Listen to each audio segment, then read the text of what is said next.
Hey, I'm here at the Acer event in New York with the brand new Acer Predator Helios 500 laptop. And I don't even know where to begin to tell you some of the things that are in this. First of all, you get the Intel Core i9 Plus overclockable CPU. You get NVIDIA GTX 1060 graphic, and you get this beautiful 17-inch display. You've got two options on this. You can get a 1920 by 1080 that runs G-Sync at 144 hertz, and you also get a regular 3840 by 2160. Now, if you get the 144 hertz version, remember that the battery life is going to go way down, but of course your refresh rate is going way up, and that's what you really want for gaming. This also comes with a lot of storage and memory options. I want to show you what's on the side of this laptop. I'm going to turn it this way. And here you can see USB-A ports and a lot of venting.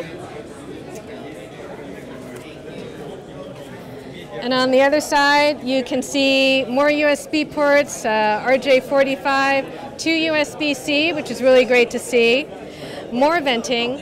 And since this is a gaming laptop, we are going to turn it over so you can see the exhaust ports on the bottom. Just going to take me a second. All right. I don't know if you can see that, but there are intake vents all along here. And I can even see in here they've got the fans going for the GPU. And then you have the exhaust ports on the back, and that's where your power goes in, and then you have your full HDMI port as well.